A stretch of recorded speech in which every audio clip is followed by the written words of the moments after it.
বাড়ির পেছনে যে জায়গাটাকে তুমি এতদিন অকাজের মনে করে ফেলে রেখেছো, আজ সেই জায়গাটাই তোমার জন্য হতে পারে নিয়মিত আয়ের একটা উৎস।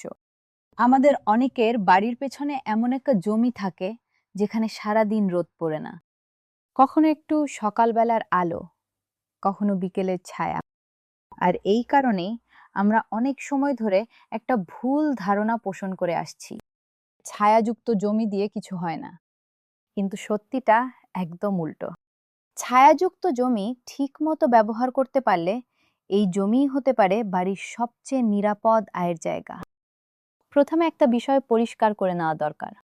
ছায়াযুক্ত জমি মানে পুরো অন্ধকার না। দিনে যদি 2 থেকে 4 ঘন্টা আলোও আসে, তাহলে অনেক ধরনের ফসল সেখানে খুব ভালোভাবে জন্মাতে পারে। বিশেষ করে পাতা জাতীয় শাকসবজি। কারণ পাতা জাতীয় ফসল, ফল বা দানা তৈরির জন্য বেশি শক্তি খরচ করে না। এরা মূলত পাতা বড় করতেই আলো ব্যবহার করে। এই কারণেই ছায়াযুক্ত জমির জন্য সবচেয়ে ভালো ফসল হলো পালং শাক, লাল শাক, নটে শাক এবং পুঁই শাক। বিশেষ করে পুঁই শাক ছায়া খুব পছন্দ করে।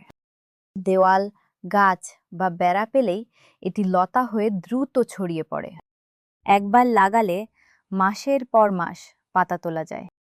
এরপর আসে ধনেপাতা। অনেকে মনে করে ধনেপাতা শুধু রোদেই হয়, কিন্তু হালকা ছায়ায় ধনেপাতা আরো নরম হয় এবং গন্ধও বেশি থাকে। আরেকটা অসাধারণ ফসল হলো পুদিনা। পুদিনা বেশি রোদ সহ্য করতে পারে না। ছায়া আর একটু আর্দ্রতা পেলেই এটি দ্রুত ছড়িয়ে পড়ে।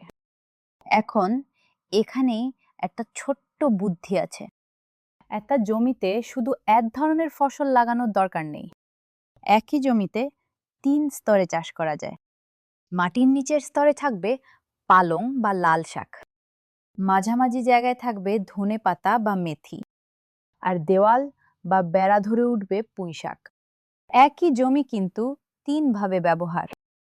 এর ফলে অল্প জমি থেকেও নিয়মিত শাক তোলা যায়। আর এই শাক শুধু নিজের পরিবারের জন্য না, চাইলে বাজারেও বিক্রি করা যায়। এইভাবেই বাড়ির পেছনের ছোট্ট ছায়াযুক্ত জমিটাই ধীরে ধীরে হয়ে উঠতে পারে একটি নিয়মিত আয়ের উৎস। তাই আজ থেকেই বাড়ির পেছনের অবহেলিত জমিটাকে নতুনভাবে ভাবতে শুরু করো। কারণ অনেক সময় বড় আয়ের শুরুটা হয় খুব ছোট একটা জায়গা থেকেই। কিন্তু এখানেই গল্পটা শেষ না। অনেকেই ভাবছে শুধু শাক লাগালে কি সত্যি আয় করা সম্ভব? আসলে আসল বুদ্ধিটা হলো ধাপে ধাপে ফসল যোগ করা। ধরো, তুমি যখন প্রতিদিন শাক তুলছো, তখন একই জমির নিচে নিচে ধীরে ধীরে বড় হতে পারে আদা আর হলুদ। এই দুটা ফসল ছায়াযুক্ত, একটু স্যাঁতসেঁতে মাটি খুব পছন্দ করে।